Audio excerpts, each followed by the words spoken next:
پھر آپ یہ بھی کہتے ہیں کہ نماز جو ہے، اب میرے کئی مسلم دوست ہیں جو ایک دم سمے کے پابند، وہ کچھ بھی کر رہے ہوتے ہیں، بھائی نماز کا ٹائم ہو گیا بھاگتے ہیں اٹھ کے.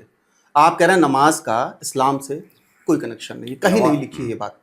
نماز فارسی دھرم کی ہے. اچھا جی. اور اویستا نام کی بک ہے فارسیوں کی، جیسے قرآن ہے ان کا اویستا ہے، جین اویستا. اس میں اگر ہم پڑھیں گے تو وہاں پہ ہمیں یہ ساری نمازیں بھی اسی نام سے ملیں گی، فجر، جوہر، عصر، مغرب، عشاء. یہ ساری نمازوں کے نام بھی وہیں پہ ہیں، وضو کا طریقہ بھی وہاں پہ، نماز کیسے پڑھنی ہے سب کچھ وہاں پہ. قرآن کے اندر نماز نہیں ہے، صلاۃ ہے. صلاۃ کے معنی ہوتے ہیں اردو، کیونکہ قرآن عربک میں ہے. جب مسلمان اس کا ترجمہ کرتا ہے تو اردو میں کرتا ہے، نہ کہ وہ کسی اور لینگویج میں کرتا ہے، اردو میں کرتا ہے. اردو میں صلاۃ کے جو معنی ہوتے ہیں وہ رابطہ، دیدار، روبرو، آمنے سامنے. 4 تو یہ میں نے بتا دیے. انگلش میں اگر دیکھیں گے تو کمیونیکیشن. صلاۃ کے معنی یہ ہیں. اب یہ رابطہ، دیدار، آمنے سامنے، یہ پڑھا نہیں جا سکتا، یہ کیا جاتا ہے، قائم ہوتا ہے. یعنی کہ اور وہاں پہ صلاۃ قائم کرنے کا حکم ہے، یعنی کہ رابطہ کرنے کا حکم ہے، دیدار کرنے کا حکم ہے، آمنا سامنا کرنے کا حکم ہے، کمیونیکیشن کرنے کا حکم ہے. کس کے ساتھ؟ رب کے ساتھ، اللہ کے ساتھ. اب انہوں نے اس کو نماز اٹھا لیا. نماز پہلے سے چلتی آ رہی ہے، پارسیوں کے پاس تھی، اور انہوں نے اس کو ایز اے ٹیج اڈاپٹ کر کے اپنے دھرم کا حصہ بنا لیا ہے. نماز قرآن میں ہے ہی نہیں. اچھا. اور پھر ایک بات اور آتی ہے، اکثر دیکھیے ہندوؤں کے جلوسوں پر کبھی پتھر بازی ہوتی ہے، ابھی گنیش جی کی مورتی پر انڈے پھینکے گئے، تو یہ بھی کہیں سے نکل کے آتا ہے کہ یہ ان کی اپنی جو کر رہے ہیں ان کی مانسکتا ہے کہ کسی دھرم میں سکھایا جاتا ہے؟ یہ مانسکتا ہے، اور یہ رسول کی سنت بھی ہے. رسول کا جو دانت ٹوٹا تھا وہ پتھر سے ٹوٹا تھا، کسی نے پتھر پھینک کے مارتا ہے اسی کے بارے میں. جو سعودی عرب کے اندر شیطان کو پتھر مارا جاتا ہے وہ بھی سب وہیں سے فالو ہو رہا ہے.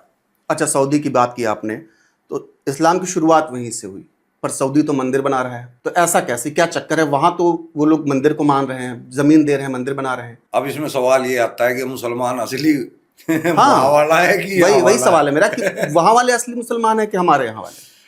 اصل میں مسلمان جو تھے وہ عرب کنٹری کے لوگ تھے، اور قرآن بھی جو نازل ہوا ہے نا وہ عرب کے لوگوں کے لیے نازل ہوا ہے. اس میں خود قرآن کے اندر آیت ہے کہ میں نے تمہارے لیے قرآن کو آسان کر دیا تمہاری زبان میں بھیج کر. تو عرب کی زبان عرب کنٹری میں ہی چلتی ہے. یہاں کا مسلمان تو ہیلے کی طرح ہے، جیسے عورت سے زیادہ سنگار کرتا ہے، عورت کم کرتی ہے نا. تو ہاں، تو یہ لوگ داڑھی بڑھانا، اس پہ کلر لگانا، مچھے صاف کرنا، پجامہ اونچا پہننا، یہ سب ڈھونگ بازی ہے. اب تو آپ دیکھیں گے اگر سعودی عرب میں جاتے ہیں تو سعودی عرب نے اسلام کو فالو کرنا ہی بند کر دیا. وہاں پہ آپ کو قرآن کے اندر جاتے ہیں تو بیاج لینا اور دینا حرام ہے. یہ سورہ بقرہ کی آیت 175 کے اندر ہے. اگر کوئی بیاج لے گا یا دے گا تو اس کے اوپر اسلام حرام ہے. سعودی عرب نے وہاں پہ جو ہے انٹرسٹ اسٹارٹ کر دیا ہے، بینک اسٹارٹ ہو چکے ہیں انٹرسٹ والے، بزنس اسٹارٹ ہو چکے ہیں انٹرسٹ والے. اب قرآن میں آتے ہیں شراب کے اوپر. شراب قرآن کے اندر حرام ہے، 43 آیت ہے سورہ نساء کی. سعودی عرب کے اندر شراب خانے کھل چکے ہیں. اچھا. ہاں، وہاں پہ ٹھیکے کھل چکے ہیں، ہماری دیسی بھاشا میں وہاں ٹھیکے کھل چکے ہیں. تو وہ اس کے بالکل خلاف ہو گیا، اسلام کے خلاف ہو گیا. قرآن کے اندر عورت کو پردے میں بتایا گیا ہے، جلباب بولتے ہیں اس کو.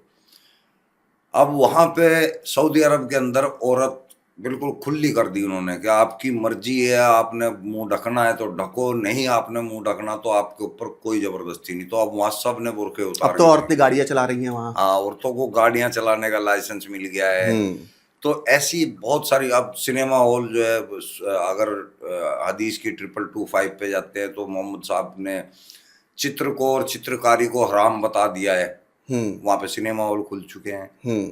تو سعودی عرب تو فالو کر ہی نہیں رہا اسلام کو، مطلب ہمارے یہاں والے یہ لمٹنگو فالو کر رہے ہیں. یہ انڈین لمٹنگو جو ہے نا، یہ فالو کر رہے ہیں، پاکستانی، بنگلہ دیشی، ہاں یہ فالو کر رہے ہیں.